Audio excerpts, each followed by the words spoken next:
सो आप सबों को प्रभु यीशु मसीह के मधुर और मीठे नाम में मेरा प्रेम भरा नमस्कार। आपको भी नमस्कार। जय मसीह की।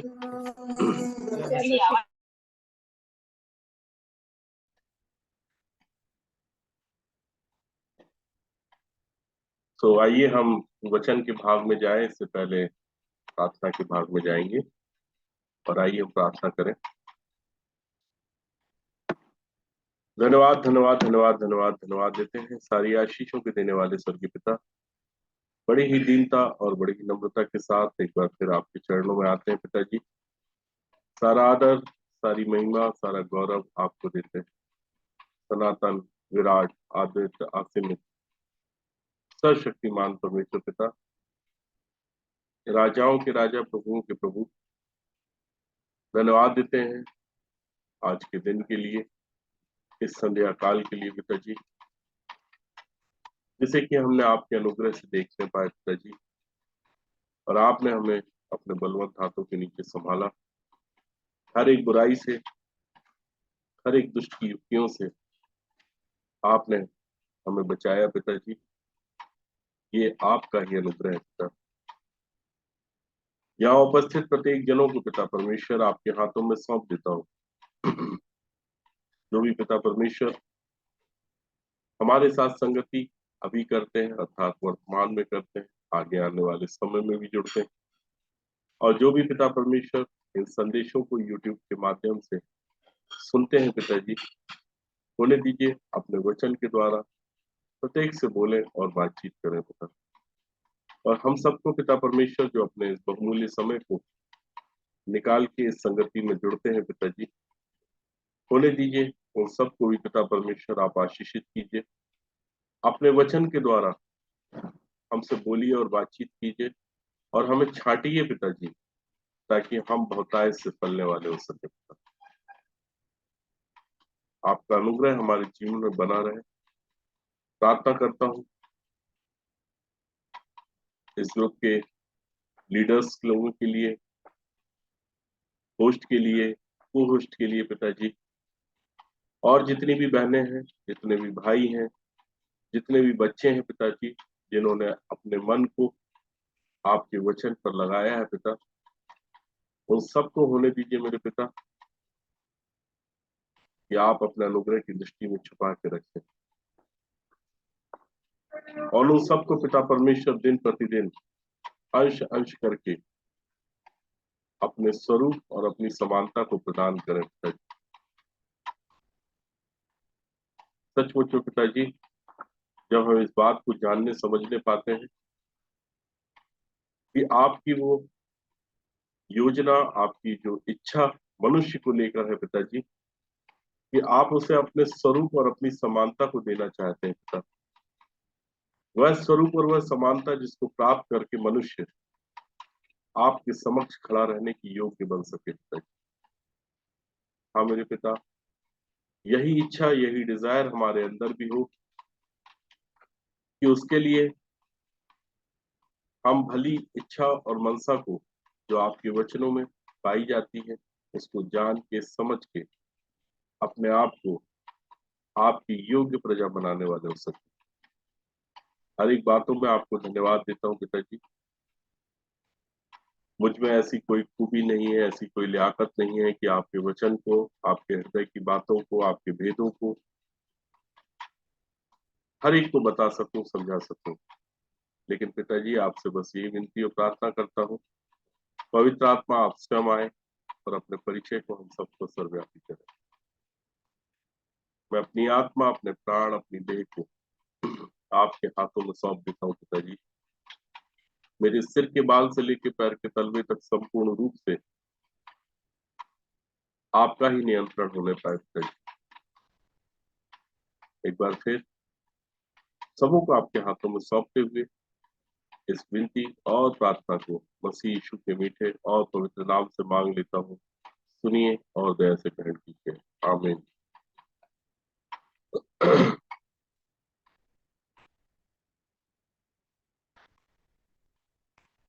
आप सबों को जय मसीह की। Praise the Lord. Praise the Lord. मेरी आवाज आ रही ना आप सबको? जी जी हाँ। हाँ। तो कल हम लोगों ने जाना जीवन को, ठीक है। और जहां तक मैं समझता हूँ कि परमेश्वर के वचन के अनुसार आप सबने जीवन के रहस्य को जाना और समझा है मेरे प्रियो, कि जीवन होता क्या है, जीवन का भेद क्या है।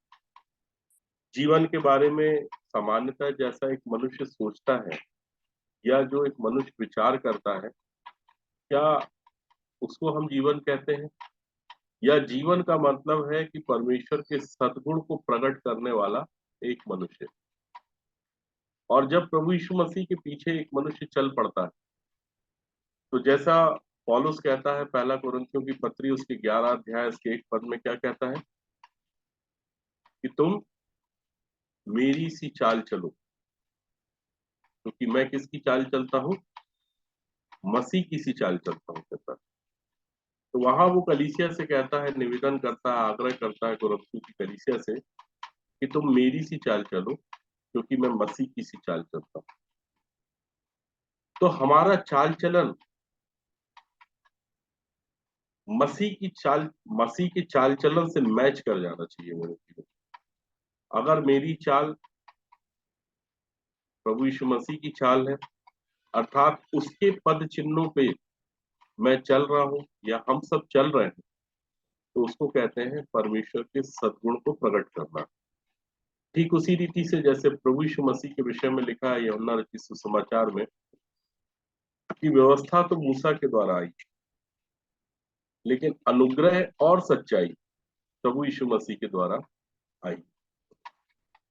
हम कभी भी अनुग्रह को नहीं जान पाते मेरे प्रियो, कभी भी हम सच्चाई को नहीं जान पाते अगर प्रभु यीशु मसीह इस पृथ्वी पर पापियों के लिए, अपराधियों के लिए और उन लोगों को जिनको ये लालसा तो है कि वो स्वर्ग जाना चाहते हैं, लेकिन स्वर्ग जाए कैसे उसका मार्ग नहीं पता, जीवन को पाए कैसे ये उनको नहीं पता, सत्य क्या है ये उनको नहीं पता। तो इसकी जानकारी, इसी के बारे में बताने के लिए प्रभु यीशु मसीह इस पृथ्वी पर मनुष्य बन के आया। और प्रभु यीशु मसीह मेरे प्रियो चाहता है कि हर एक मनुष्य स्वर्ग जाए, क्योंकि स्वर्ग में रहने के लिए बहुत से स्थान है। प्रभु यीशु मसीह ने बताया था चेलों को कि मैं अपने पिता के यहाँ जा रहा हूँ और वहां रहने के लिए बहुत से स्थान, अगर नहीं होते तो मैं तुमसे कह देता। और परमेश्वर चाहता है कि सारे के सारे मनुष्य वहां पर जाएं। और परमेश्वर की ये हार्दिक इच्छा है, लालसा है। लेकिन जैसा हमने आपके सामने पिछले दिनों रखा था कि क्या मनुष्य चाहता है कि वो परमेश्वर के राज में जाए? और अगर मनुष्य चाहता है, अगर वो इच्छा करता है, तो उसे कितना यत्न करने की आवश्यकता है। मैं उदाहरण के रूप में आपके सामने कुछ बातों को रखूंगा कि इस पृथ्वी पर जो माने हुए देश हैं, अगर हम वहां पर जाना चाहते हैं, वहां की नागरिकता को प्राप्त करना चाहते हैं मेरे प्रियो, तो हमारे जीवन में बड़े रोड़े आते हैं, हमें बड़े अड़चनों का सामना करना पड़ता है। मैं देखता हूँ बहुत से लोग जब यूएस जाना चाहते हैं या कनाडा जाना चाहते हैं, अलग अलग जगहों में, अलग अलग कंट्रियों में जाना चाहते हैं, तो उनके कम से कम 4 साल, 5 साल, 8 साल, 10 साल सिर्फ प्लानिंग प्लानिंग प्लानिंग प्लानिंग में खराब होते हैं।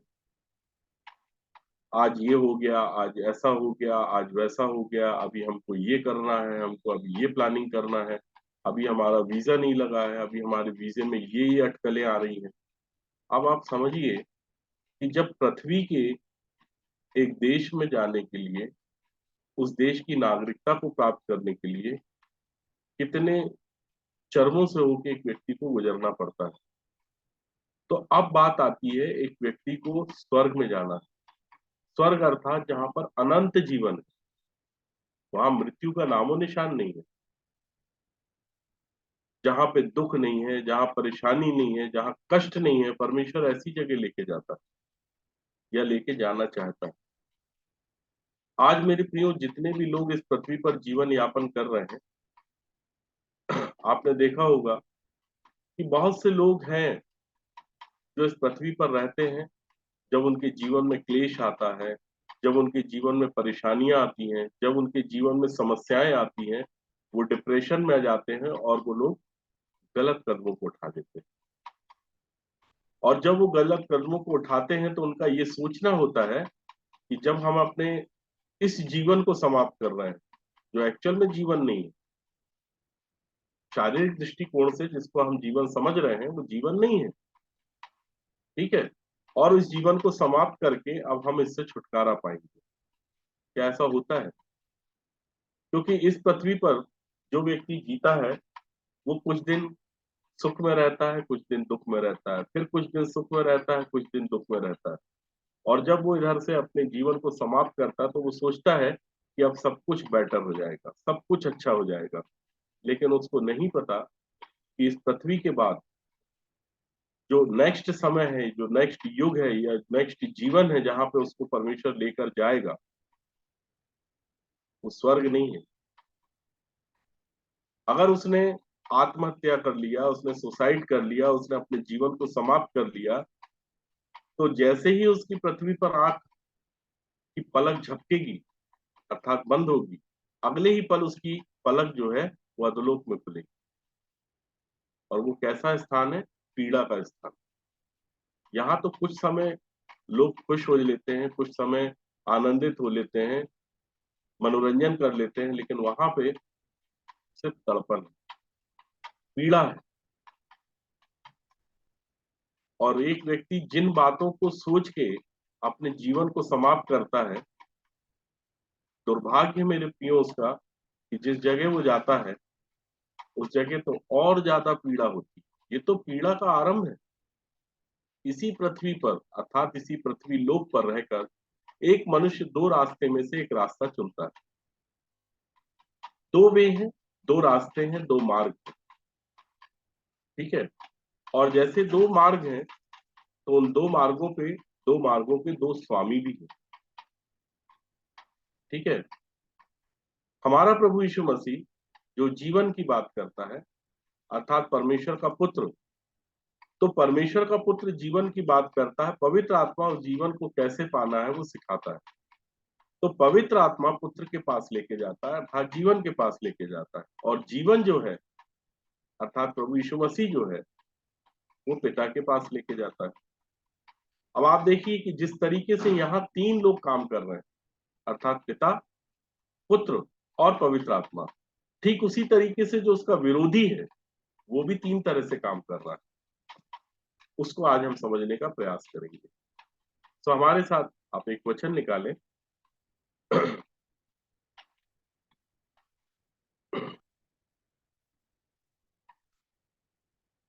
थिस्सलुनीकियों की पत्री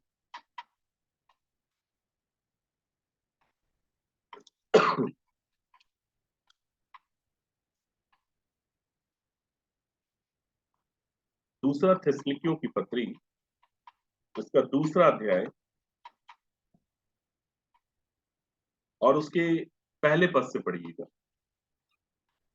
हे भाइयों, अब हम अपने प्रभु यीशु मसीह के आने और उसके पास अपने इकट्ठे होने के विषय में तुमसे विनती करते हैं कि किसी आत्मा या वचन या पत्री के द्वारा, जो कि मानो हमारी ओर से हो, यह समझकर कि प्रभु का दिन आ पहुंचा है, तुम्हारा मन अचानक अस्थिर ना हो जाए और ना तुम घबराओ। किसी रीति से किसी के धोखे में न आना, क्योंकि वह दिन न आएगा जब तक धर्म का त्याग न हो ले और वह पाप का पुरुष अर्थात विनाश का पुत्र प्रकट ना हो। बस देखिए, अब आप यहाँ पे इस बात को समझ लीजिए कि यहाँ पे पौलुस इस बात को समझा रहे हैं, बता रहे हैं कि किसी रीति से किसी के धोखे में ना आना, क्योंकि वह दिन ना आएगा जब तक धर्म का त्याग ना हो ले। धर्म का त्याग ना हो ले अर्थात आज्ञाकारिता का त्याग ना हो ले। और आज हम जिस अंतिम युग में रह रहे हैं मेरे प्रियो, यहाँ अगर हम देखें तो आज हमको दिखाई देता है कि धर्म का पूरी तरीके से त्याग हो चुका है। इस विषय को थोड़ा सा हम और समझेंगे ताकि हम उसको बार बार समझें और बार बार हम उसको स्मरण कर लें, ताकि वो हमारी बुद्धि में, हमारी समझ में, हमारी याददाश्त में बैठने पाए कि धर्म है क्या चीज। यहाँ जिस धर्म की बात हो रही है वो ईसाई धर्म, हिंदू, मुस्लिम, सिख की बात नहीं हो रही है। ठीक है, अगर धर्म की बात होती तो लोग यहीं पहुंच जाते हैं कि हिंदू, मुस्लिम, सिख और ईसाई की बात करते हैं। ये वो धर्म की बात नहीं कर रहा है। वो कह रहा है कि वह दिन ना आएगा जब तक धर्म का त्याग ना हो ले। धर्म का त्याग ना होले का मतलब हमने देखा था पिछले दिनों में भी, फिर से पढ़ेंगे। व्यवस्था विवरण 6 अध्याय और उसका 25 पद। इसको खुला रखिएगा अमन भाई। व्यवस्था विवरण 6 अध्याय उसका 25 पद।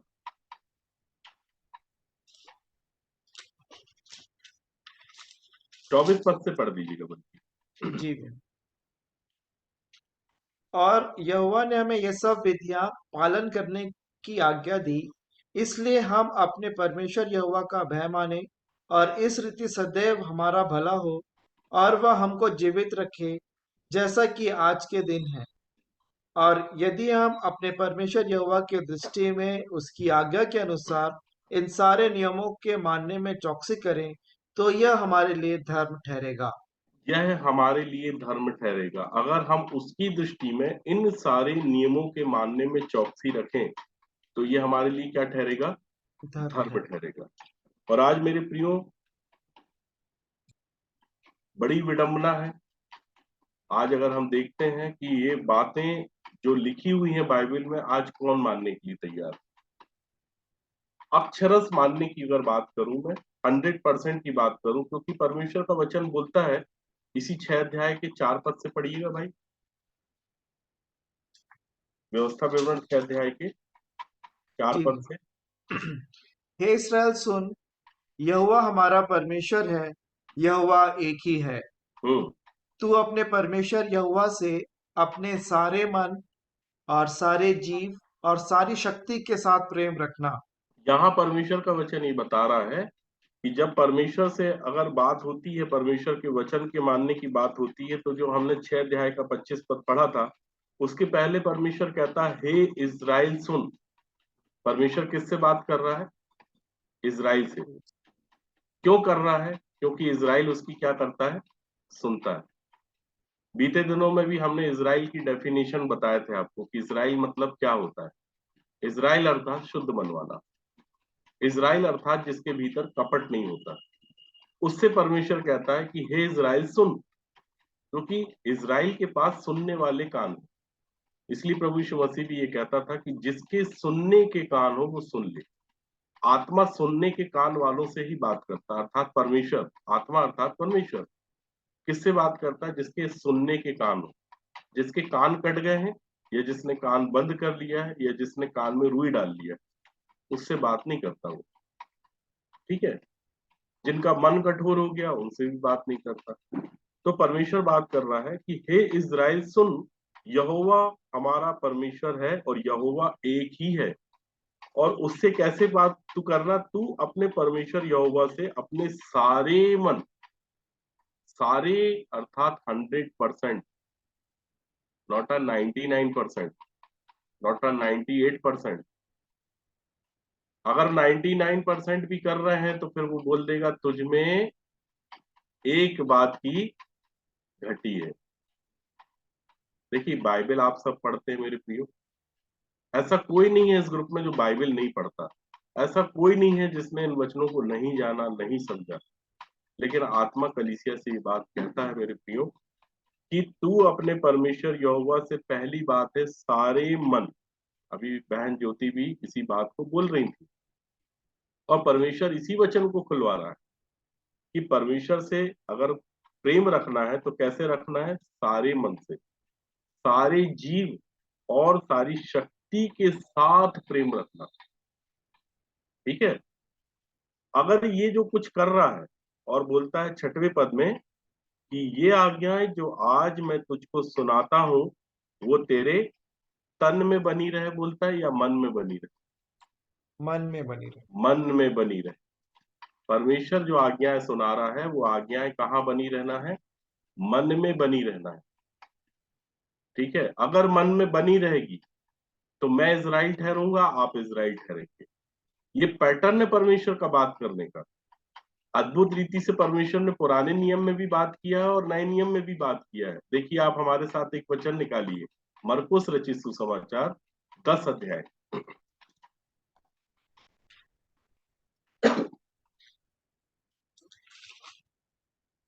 मरकुस रचित सुसमाचार उसका 10 अध्याय और उसके,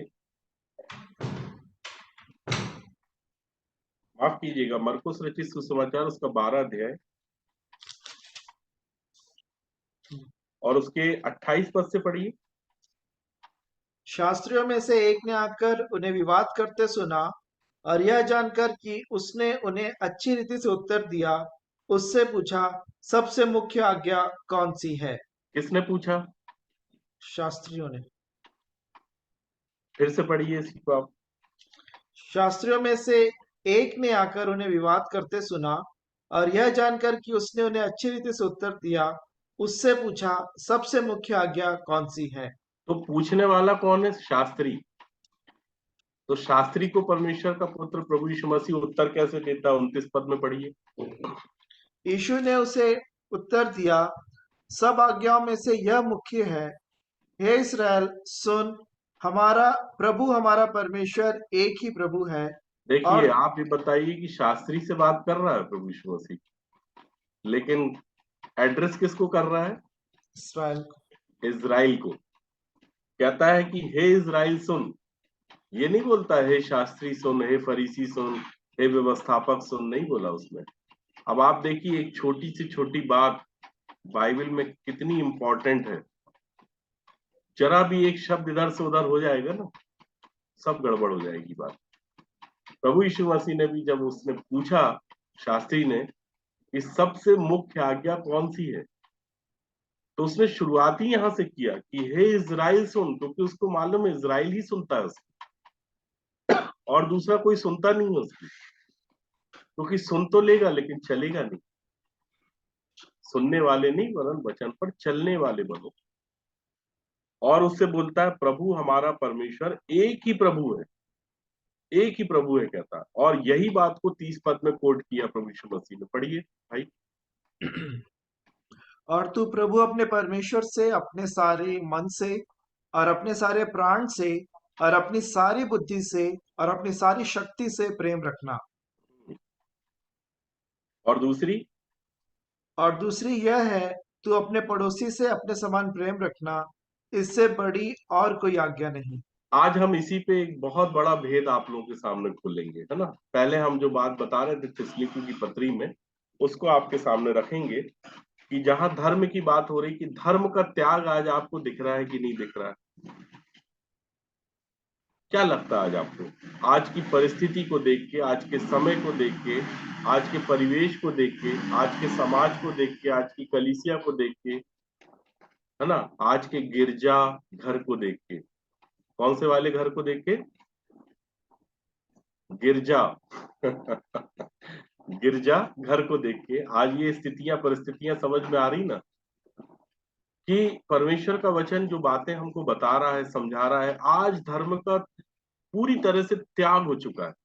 हर एक व्यक्ति अपनी रीति, अपनी विधि, अपनी परंपरा, है ना, सब बातों का पालन कर रहा है।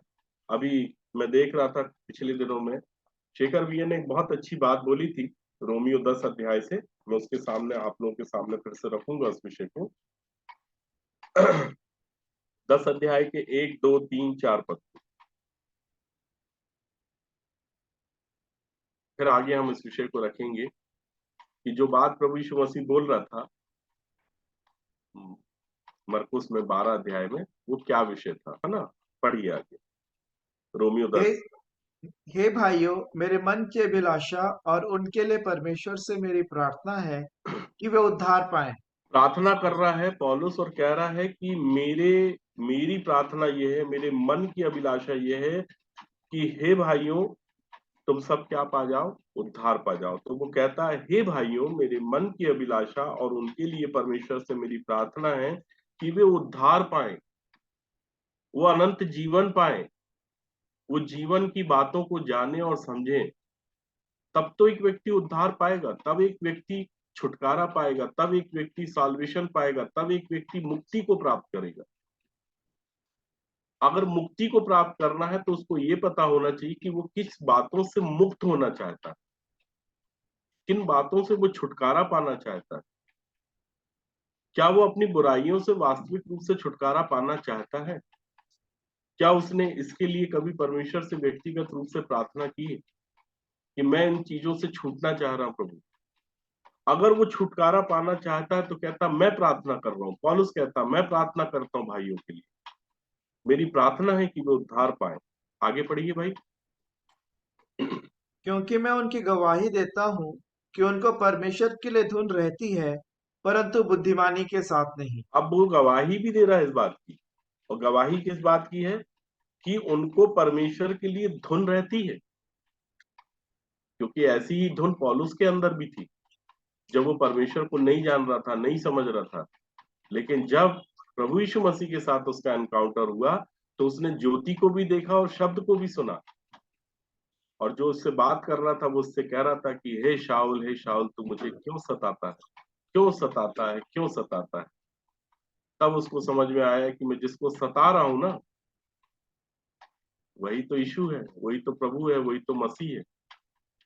मतलब जिस समय स्तिफनुस को उसने मारा था उसके भीतर मसीह था, उसने स्तिफनुस को देखा, और इसी बात को उसने पत्रियों में लिखा भी कि अब से हमने प्रभु यीशु मसीह को शरीर के अनुसार जाना, अब नहीं जानेंगे ऐसा, क्योंकि इसी में मेरे साथ धोखा हुआ।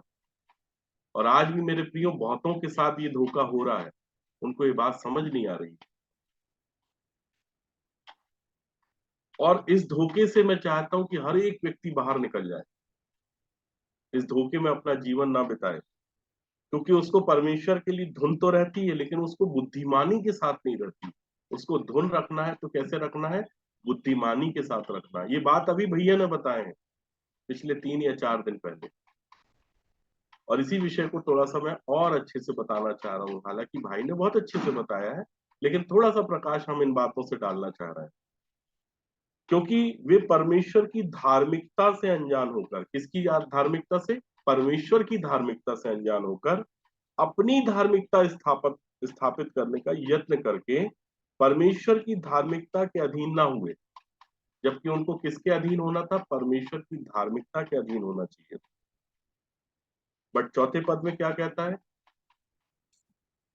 क्योंकि हर एक विश्वास करने वाले के लिए धार्मिकता के निमित्त मसीह व्यवस्था का अंत है। धार्मिकता के निमित्त अगर कोई है तो वो निमित्त बता रहा है कि धार्मिकता के निमित्त मसीह व्यवस्था का अंत है। कौन है? मसीह। मतलब परमेश्वर के पुत्र प्रभु यीशु मसीह ने बताया कि धार्मिकता को कैसे पूरी करना है, क्योंकि जिस समय बपतिस्मा लिया प्रभु यीशु मसीह ने यूहन्ना से, तो उसने कहा कि हमें इसी रीति से सब धार्मिकता को पूरा करना अवश्य है। और आज यही बात रोमियो की कलीसिया को पौलुस बता रहा है 10वें अध्याय में, क्योंकि हर एक विश्वास करने वाले के लिए धार्मिकता के निमित्त मसीह व्यवस्था का अंत है।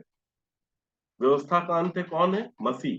उसने सिखाया हमको, उसने हर बात में बताया कि मैं व्यवस्था को लोप करने नहीं आया हूं, मैं भविष्यद्वक्ताओं की पुस्तकों को, व्यवस्था को लोप करने नहीं आया हूं, मैं तो उसको पूरा करने आया हूं। और चाहता हूं कि जैसे मैंने पूरा किया वैसे आप भी पूरा करो, तुम भी पूरा करो।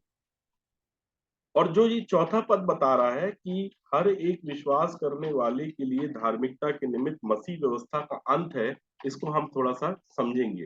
हालांकि पिछले दिनों में भी हमने जाना समझा, लेकिन फिर से समझते हैं। रोमियो 6 अध्याय 16 पद को पढ़िए। क्या तुम नहीं जानते कि जिसकी आज्ञा मानने के लिए तुम अपने आप को दासों के समान सौंप देते हो, उसी के दास हो, चाहे पाप के जिसका अंत मृत्यु है, और चाहे आज्ञाकारिता के जिसका अंत धार्मिकता है। अब बताइए धार्मिकता क्या है? कैसे धार्मिकता प्राप्त करेगा एक व्यक्ति? आज्ञाकारिता। आज्ञाकारिता के अंत तक जो व्यक्ति पहुंचेगा वो क्या पाएगा? धार्मिकता।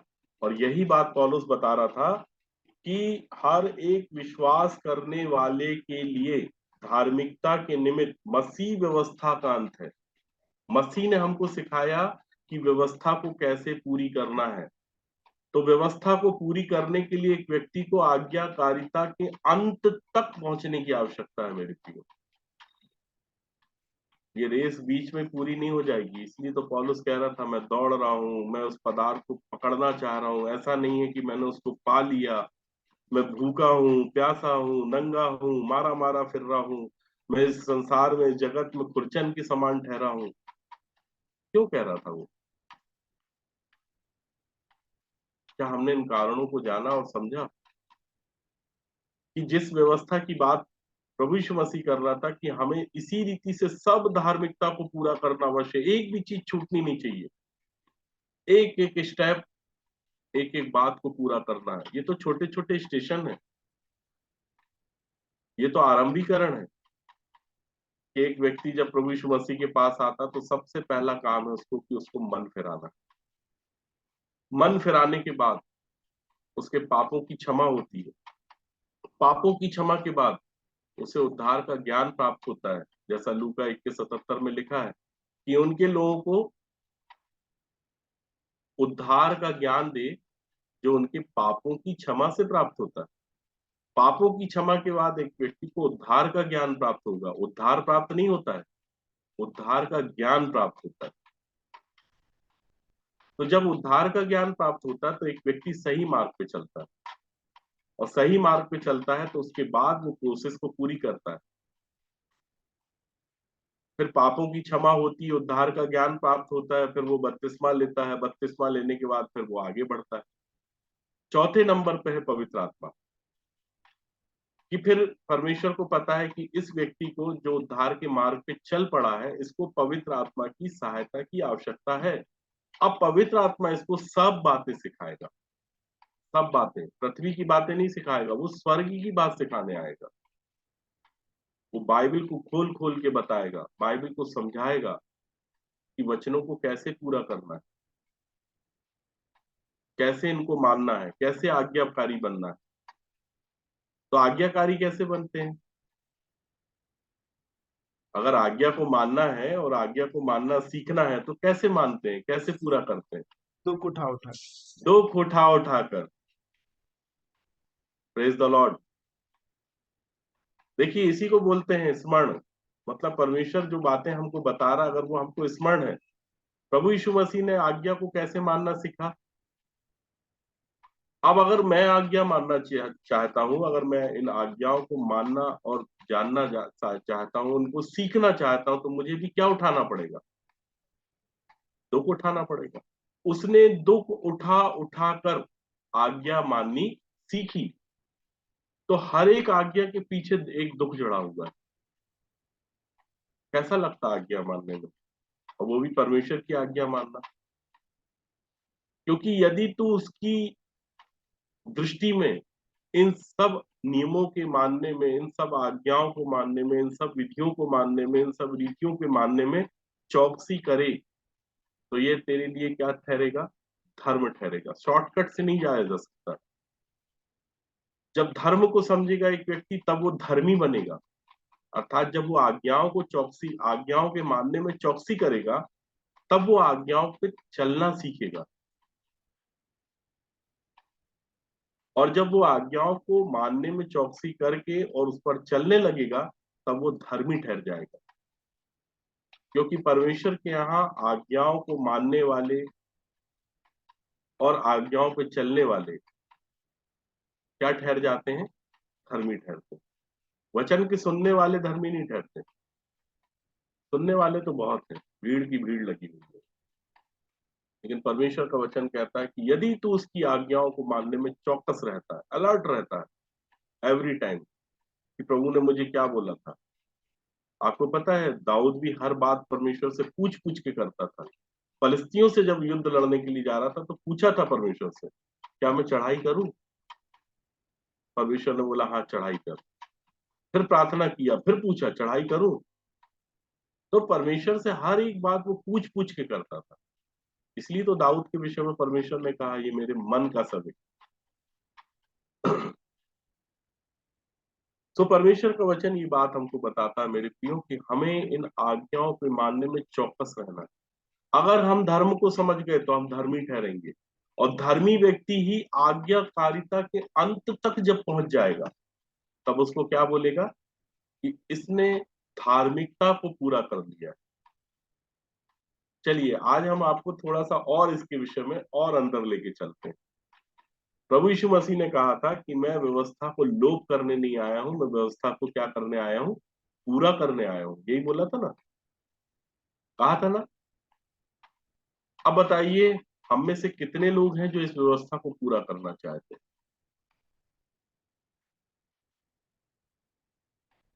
देखिए अमन भाई ने तो हाथ उठा के बता दिया, बाकी सब तो मुझे दिख नहीं रहे, है ना। लेकिन देखिए सबके वो आ रहे हैं थम, मतलब सब पूरा करना चाहते हैं। बहन ज्योत्सना करना चाहती हैं, बहन इंदिरा करना चाहती हैं, है ना, और भी जो लोग हैं जिनके थम आ रहे हैं, तो मतलब करना सब चाहते हैं। अब हम करने का तरीका बताते हैं आज उसको, कि कैसे एक व्यक्ति व्यवस्था को पूरा करेगा, क्योंकि प्रभु यीशु मसीह ने तो किया। तो अगर इस आज्ञा को मानना है तो दुख उठा उठाकर हमको भी आज्ञा माननी सीखनी है।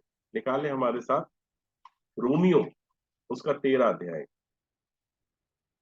इसलिए क्यों खुला है ना भाई, निगेटिव बातें बाद में होगी, पहले पॉजिटिव बातें होंगी। जी ठीक है, जी। बाद में हम आपको बताएंगे कि कैसे पाप का पुरुष अर्थात विनाश का पुत्र प्रगटीकरण की जो बात हो रही थी उसको हम बाद में रखेंगे आपके साथ, क्योंकि नरक ले जाने वाली शिक्षा हमारे पास नहीं है, हमारे पास तो ले जाने वाली अनंत जीवन तक स्वर्गीय शिक्षा है।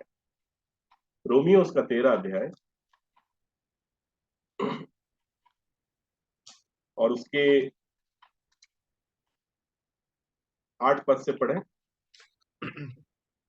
आपस के प्रेम को छोड़ और किसी बात में किसी के कर्जदार ना हो, हम्म। क्योंकि जो दूसरे से प्रेम रखता है उसी ने व्यवस्था पूरी की है। उसने व्यवस्था पूरी की है। जो दूसरे से प्रेम रखता है उसी ने तो व्यवस्था को कैसे पूरी करेंगे, प्रेम रखा। आगे पढ़िए। क्योंकि यह कि व्यभिचार ना करना, हत्या ना करना, चोरी ना करना, लालच ना करना, और इनको छोड़ और कोई भी आज्ञा हो तो सबका सारांश इस बात में पाया जाता है, अपने पड़ोसी से अपने समान प्रेम रख। हम्म। प्रेम पड़ोसी की कुछ बुराई नहीं करता, इसलिए प्रेम रखना व्यवस्था को पूरा करना है। देखिए परमेश्वर का वचन ये बात बता रहा है कि प्रेम पड़ोसी की कुछ बुराई नहीं करता, इसलिए प्रेम रखना व्यवस्था को पूरा करना है। किसको पूरा करना है? व्यवस्था को। बड़ी छोटी सी बात है, कर लो भाई व्यवस्था को पूरी। सब करना चाह रहे हैं ना, फॉर्मूला बता दिया कि प्रेम अगर रखा है तो प्रेम को बांटोगे। प्रेम करना नहीं है, प्रेम रखना है। प्रेम कहाँ रखना है? रोमियो 5 अध्याय के 5 पद में लिखा है, हमने पहले भी पढ़ा है, फिर से पढ़ लें।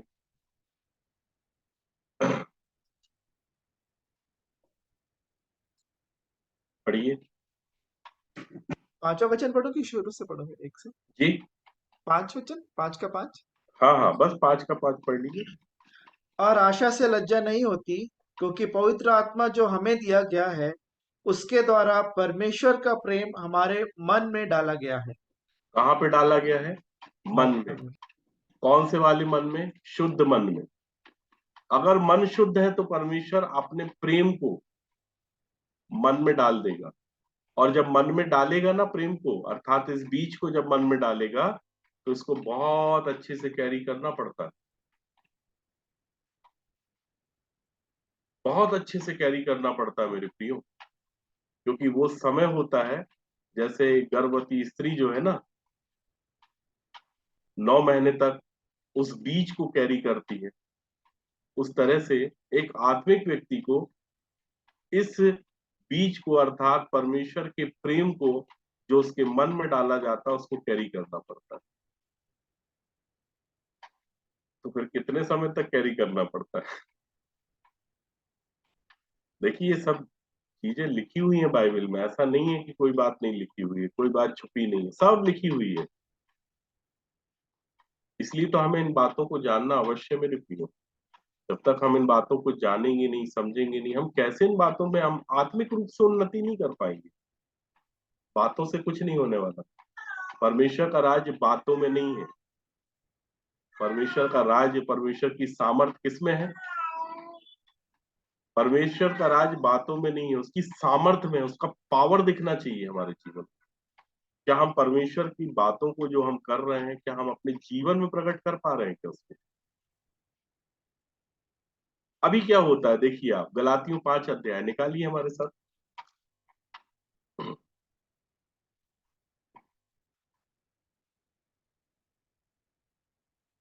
14 पद से पढ़िए भाई।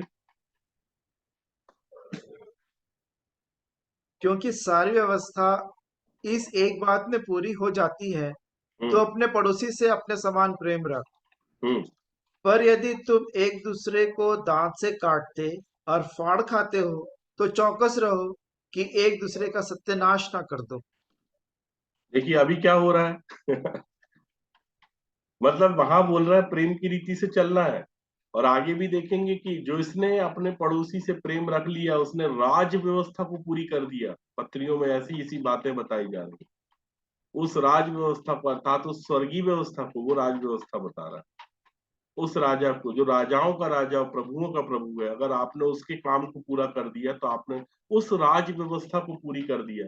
लेकिन यहाँ तो क्या समस्या हो रही थी गलातियों की पत्री में, गलातियों की कलीसिया में, कि ये लोग क्या कर रहे थे? बोलता है क्योंकि सारी व्यवस्था इस एक बात में ही पूरी हो जाती कि तू अपने पड़ोसी से अपने समान प्रेम रख। लेकिन क्या कहता है?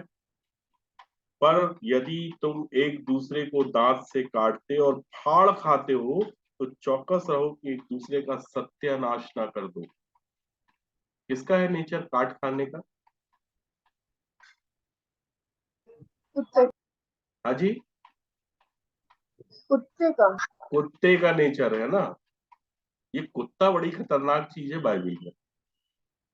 हम जब भी कुत्ते की बात करते तो हमारा दिमाग वो 4 पैर वालों की तरफ चला जाता है, जिसकी एक पूंछ होती है, जो गली में घूमता है, जिसका बड़ा सा मुंह होता है, और भयानक वाली ब्रीडें होती है उसमें, तो जर्मन शेफर्ड, और कौन सा मैन बोलते हैं उसको, डॉबर मैन, और ये और वो, ऐसे ऐसे नाम। लेकिन आज आपको बताऊं कुत्ते का मतलब होता क्या है? बाइबल किसको कुत्ता कहती है? इसकी शुरुआत कहाँ से हुई? प्रभु यीशु मसीह ने भी बोला पवित्र वस्तु कुत्तों के आगे नहीं रखना। नहीं रखना मतलब नहीं रखना। फिर एक स्त्री आती है प्रभु यीशु मसीह के पास, उससे कहती है कि कुछ दया कर दे प्रभु, कुछ अनुग्रह कर दे मेरे ऊपर भी। तो प्रभु यीशु मसीह उससे कहते हैं कि लड़कों की रोटी कुत्तों के आगे नहीं डालते। अब बताइए, थोड़ा सा सुनने में अटपटा लगता है कि ये प्रभु कैसी बात कर रहे हैं आप ऐसा मत बोलिए। लेकिन ये शुरुआत कहाँ से हुई बाइबल में कुत्ता शब्द? पता है आपको? याद करिए, थोड़ा सा पीछे जाएंगे तो आप। दाऊद और गोलियत। बिल्कुल, दाऊद और गोलियत से वहां चालू हुई। क्या तुम कोई कुत्ता समझ रहे हो क्या था? और सामने जो खड़ा था वो लड़का था, और उसके सामने जो व्यक्ति खड़ा था, जिसको अपने आप पे भारी भरोसा था, अपने शरीर पे भयंकर भरोसा भरोसा था, वो एक आत्मिक व्यक्ति से बात कर रहा था, जिसका अभिषेक हो चुका था, जो प्रभु परमेश्वर के मन का सा व्यक्ति था, जिसको परमेश्वर लड़का बोलता है। लड़का अर्थात परमेश्वर के मन का सा व्यक्ति जो होगा, जो परमेश्वर की आज्ञाओं पे, परमेश्वर की विधियों पे, परमेश्वर की रीति पे चलता है, और जो अपने ऊपर भरोसा नहीं रखता। उसका भरोसा किस पे होता है? परमेश्वर पे होता है। उसको परमेश्वर क्या बोलता है? लड़का। अब देखिए दाऊद का भरोसा किस पे था? खुद पे। ललकार रहा था वो लोगों को कि अपने में से एक पुरुष चुन लो, लड़वा लो, अगर वो जीत जाए तो। अब एक पुरुष कैसे लड़ेगा बताओ? अब मैं बोलूं भाई खली, अमन भाई से कि भाई खली के साथ तेरी कुश्ती है, लड़ ले, तो बोलेगा क्या भैया आप भी कैसी बात कर रहे हो? लेकिन परमेश्वर लड़कों से ना बड़े बड़े बलवान पुरुषों को हरवा देता है। इतिहास गवाह है ये।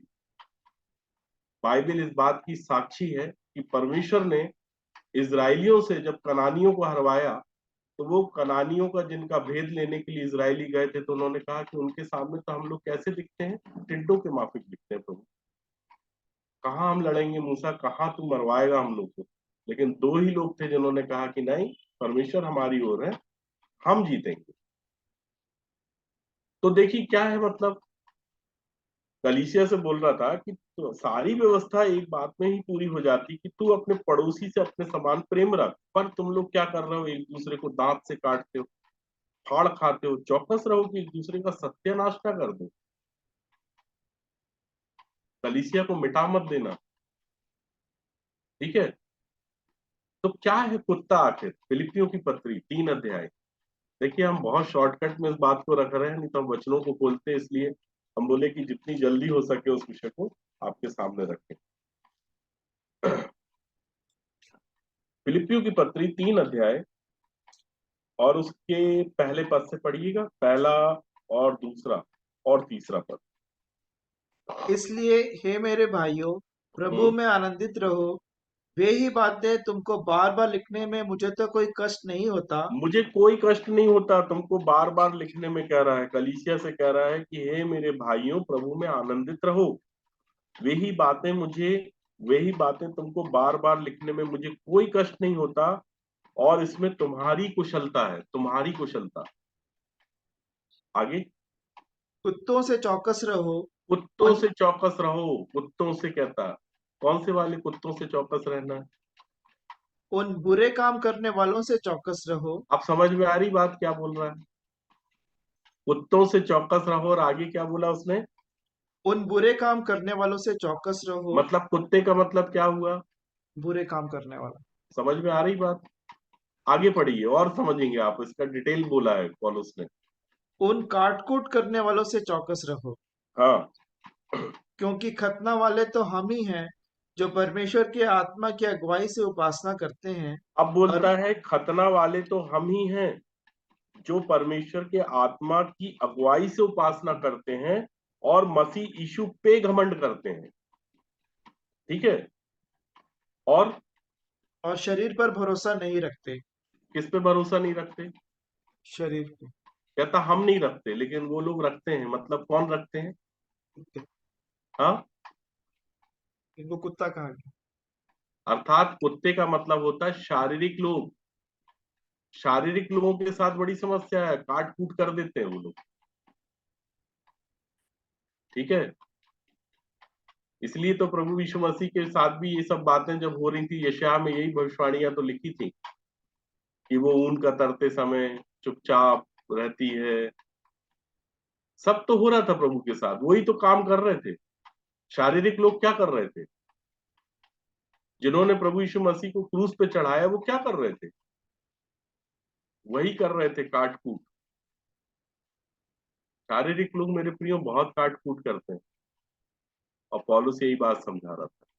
और यही बात प्रभु यीशु मसीह भी बता रहे थे कि पवित्र वस्तु कुत्तों के आगे मत रखो। कुत्ते अर्थात शारीरिक लोग इन बातों को नहीं समझेंगे, क्योंकि आपको मालूम है, जैसे ही यूहन्ना रचित सुसमाचार 6वां अध्याय चालू हुआ और 63 पद से आगे आए, तो 70 चेले उल्टे फिर गए थे। तो वो 70 चेले कौन थे? वो शारीरिक थे। और बाइबल के अनुसार अगर देखें, उसके आत्मिक अर्थ को समझे, उसको अन्यथा ना ले, लेकिन बाइबल में लिखा है, इसलिए इस विषय को आपके सामने खोल के बताना जरूरी था कि कुत्ते का अर्थ क्या है। जो शरीर पे भरोसा रखते हैं, जो बुरे काम करते हैं, उनको बाइबल कुत्ता बोलता है, उसको परमेश्वर कुत्ता बोलता है। उनको अपने आप पे बहुत घमंड होता है कि मैं तो जो हूं ना, वो बहुत ही अलग हूं। गोलियत को भी ऐसे ही भरोसा था अपने आप पे, ये लड़का मुझे क्या हराएगा। लेकिन लड़के ने जाके क्या बोला, तूने हम मुझको नहीं ललकारा, तूने किसको ललकार दिया? तूने परमेश्वर को ललकार दिया, उस आत्मा को ललकार दिया जिसकी अगुवाई में मैं चल रहा हूँ, जिसकी अगुवाई में मैंने सिंहों को, भालुओं को मार डाला जंगल में। तेरे को ये लड़का बड़ा सामान्य सा लग रहा है, बड़ा हल्का सा लग रहा है, बड़ा दुर्बल सा लग रहा है। होगा तू बलवान, लेकिन मेरा परमेश्वर जो है ना, तेरे जैसे बलवानों को मुझ जैसे निर्बल से हरवा देगा। तो मेरे प्रियो, आज परमेश्वर का वचन हमें यही बात बता रहा है कि हमें किससे सावधान रहना है? कुत्तों से सावधान रहना है, ठीक है। तो ये बहुत आवश्यक है मेरे प्रियो कि हमें इन बातों से सावधान रहना है, इन लोगों से सावधान रहना है। क्योंकि ये बात मैं आपको बताना चाहूंगा। प्रकाशित वाक्य हमारे साथ खोलिए आप,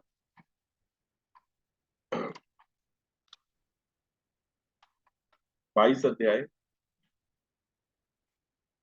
और उसके 14 पद से पढ़िए, 12 पद से पढ़िएगा, माफ कीजिए 14 बोल।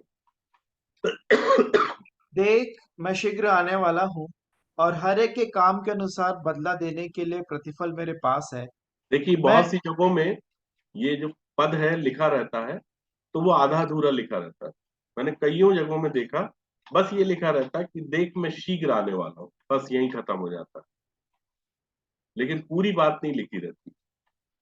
पद हमेशा पूरा होना चाहिए, बाइबल की हर एक बात कंप्लीट मालूम होना चाहिए कि देख मैं शीघ्र आने वाला हूँ। अगर किसी से पूछ लो किस लिए आने वाला है, बोले कलीसिया को ले जाने के लिए आने वाला। बोलता है प्रभु यीशु मसीह कि देख मैं शीघ्र आने वाला हूं, और किस लिए आने वाला हूं कि हर एक काम के अनुसार, हर एक के काम के अनुसार बदला देने के लिए प्रतिफल मेरे पास है। अर्थात बदला देने का प्रतिफल उसके पास है, वो बदला लेगा। किसका बदला लेगा? काम का। मैं विश्वास करता हूं पवित्र आत्मा पर, प्रचलित पवित्र कलीसिया पर, पवित्र लोगों की संगति, पापों की क्षमा दे के, ये सब पे नहीं, ये रट्टू तोता वाली बातों पे नहीं होने वाला। विश्वास के अनुसार किसी का प्रतिफल नहीं है, कर्म के अनुसार। इसलिए याकूब कहता तू तू विश्वास करता है, अच्छा करता है। तेरे को पता है दुष्ट आत्मा भी विश्वास करते हैं, और वो तो थरथराते भी हैं। तू अपना विश्वास कर्म के बिना करके बता। मैं अपना विश्वास कर्म करके दिखाता हूँ। इसलिए बोल रहा था वो कि जब वो आएगा तो वो कर्म के अनुसार बदला देगा, विश्वास के अनुसार नहीं देगा, कर्म के अनुसार। अगर आप पढ़ेंगे दानियल में भी यही बात लिखा है, 12 अध्याय के 2 पद में, वहां भी यही बात बोला था उसने, कर्मों के अनुसार देगा। यौना रचित सुसमाचार 5 अध्याय 29 पद को पढ़ेंगे, वहां भी यही बात बोला प्रभु ने।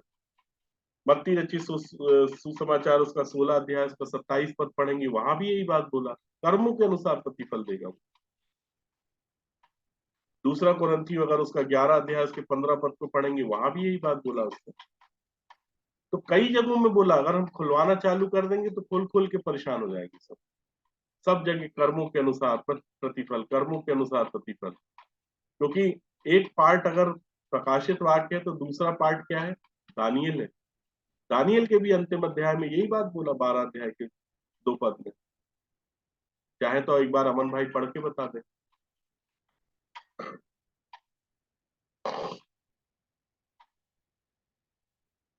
जो भूमि के नीचे सोए रहेंगे, उनमें से बहुत से लोग जाग उठेंगे, कितने तो सदा के जीवन के लिए, और कितनी अपनी नामधराई और सदा तक अत्यंत घिनौने ठहरने के लिए।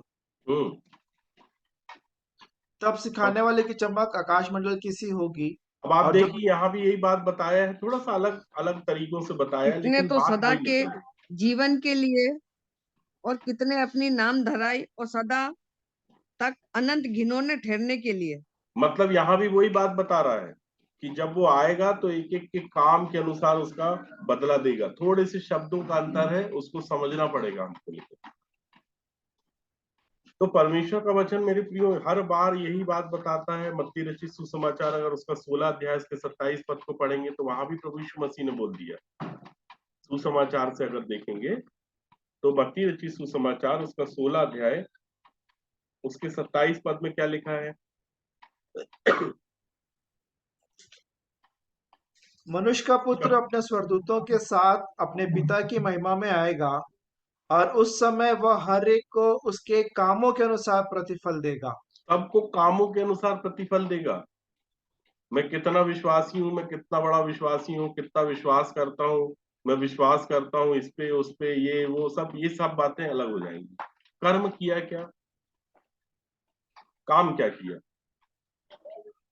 प्रभु हम तो प्रार्थना भी करते रहे, क्या करते रहे? जैसे हमने अपने अपराधियों को क्षमा किया वैसे हमारे अपराधों को क्षमा कर।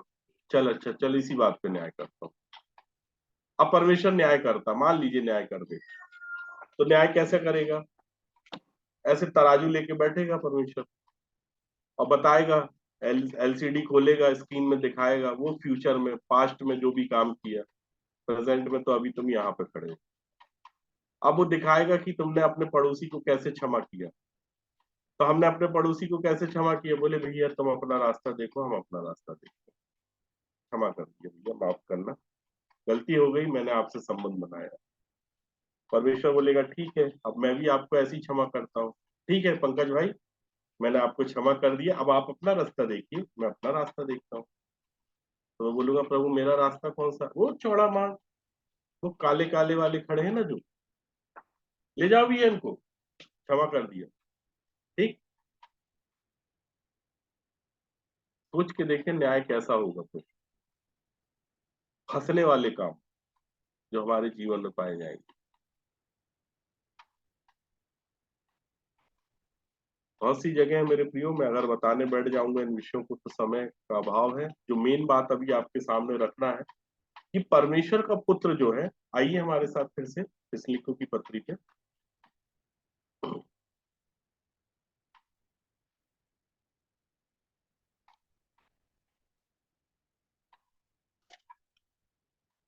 जहां पे लिखा है कि किसी रीति से किसी के धोखे में ना आना, क्योंकि वह दिन ना आएगा जब तक धर्म का त्याग ना हो ले और वह पाप का पुरुष अर्थात विनाश का पुत्र प्रकट ना हो, जो विरोध करता है और हर एक से जो ईश्वर का पूज्य कहलाता है अपने आप को बड़ा ठहराता है, यहाँ तक कि वह परमेश्वर के मंदिर में बैठकर अपने आप को ईश्वर ठहराता है।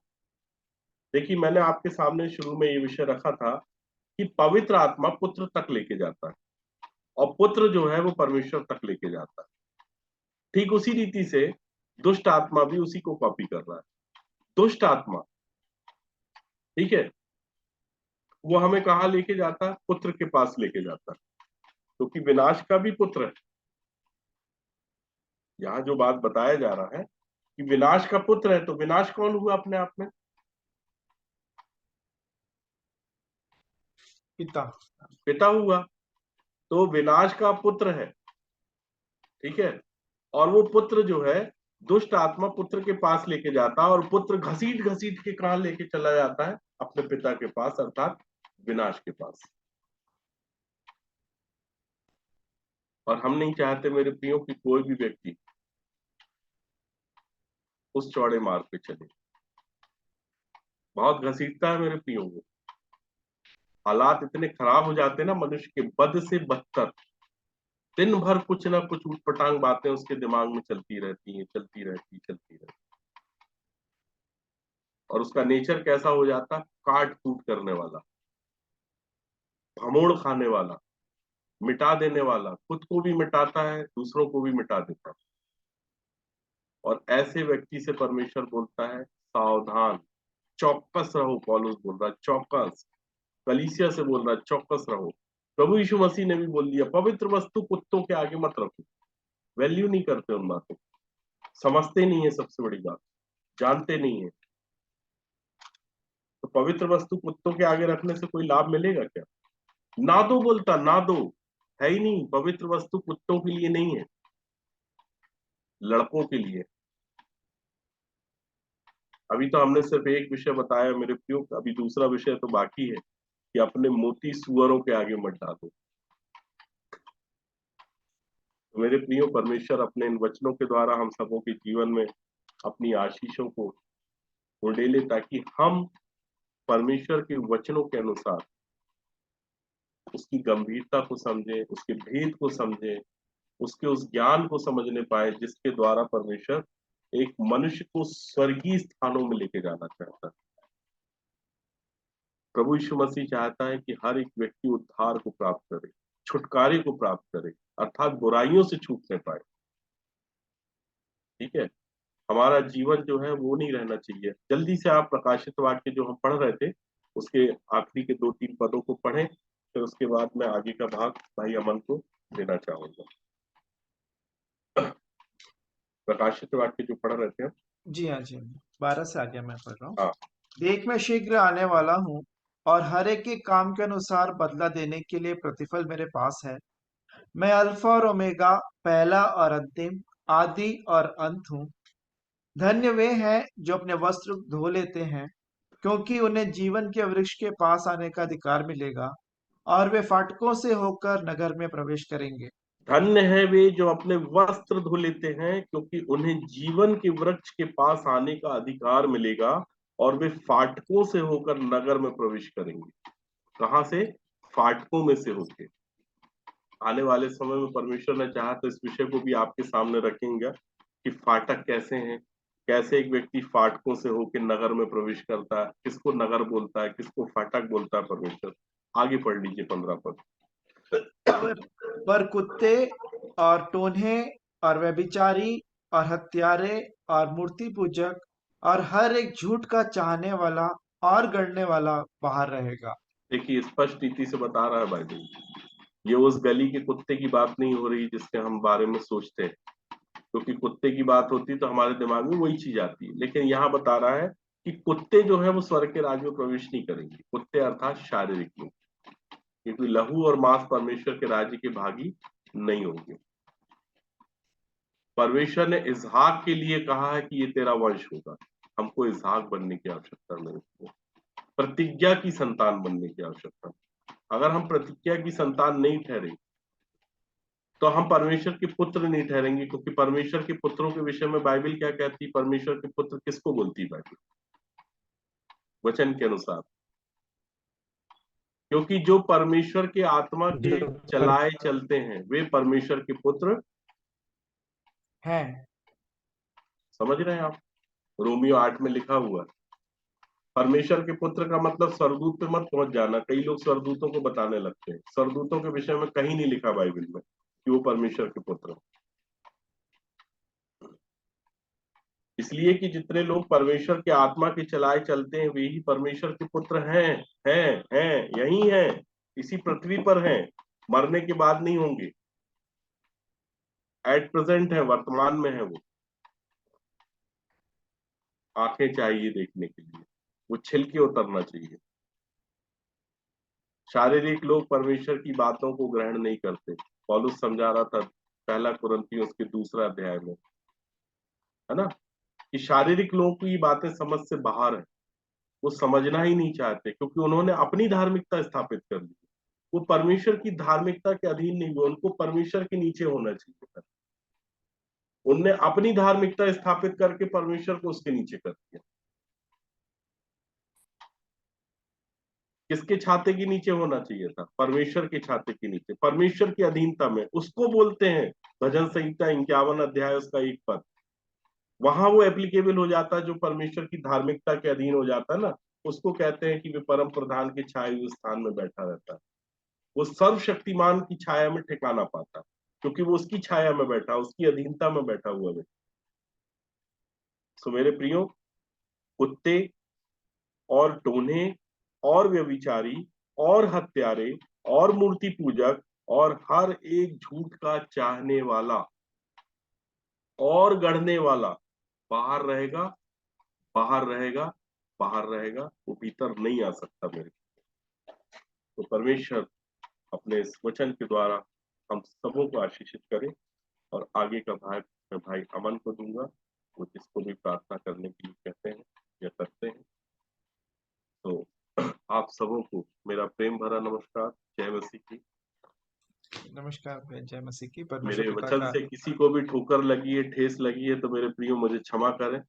परमेश्वर के आत्मा की अगुवाई में होकर मैं इन वचनों को बताता हूँ, और मेरा उद्देश्य किसी को ठेस पहुंचाने का या आहत करने का नहीं है। मैं चाहता हूँ मेरे प्रियो हर एक व्यक्ति स्वर्ग के राज्य के लिए तैयार हो।